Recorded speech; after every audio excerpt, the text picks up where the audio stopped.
Joining me now on set is NBC News Homeland Security Correspondent Julia Ainsley, just back from the border. And Julia, I'm told you have some new reporting on numbers just within the last day or so after this executive action went into effect. Yeah, that's right. We now know what the numbers look like within 24 hours of this being in effect. And actually, they're unchanged. We still saw about 4,000 migrants cross between legal ports of entry over the entire southern border on Wednesday, which is about where they were on Tuesday and Monday as well. So what does this mean? Well, at least in the very near term, it's not doing anything to deter migrants from coming into the United States. And in fact, it's really causing a lot of confusion from those migrants wondering, is now the best time to come? Right. Well, there's so many questions with that. And, you always expect there to be some big flip of the switch. But the truth is, many of these migrants coming here, they're not familiar with the, policies, the intricacies of all this. But we've been hearing from the Biden administration whenever we ask them about, are there enough resources here to be able to handle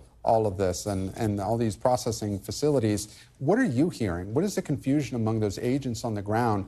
Are they going to be able to handle these changes? Well, agents are certainly really concerned about what do they do, exactly as you said, with people who are from countries like Venezuela, China, countries that are some of the fastest growing nationalities they see at the border. They can't be deported. Their countries don't want to take them back. But if they can't claim asylum, where do they go? And we posed that question to DHS officials on a call with reporters yesterday, and they said, look, we're clear-eyed about this. Congress didn't give us the funding. We're not going to be able to do as much as we want. And they keep blaming Congress over and over again. That's something the White House has really done.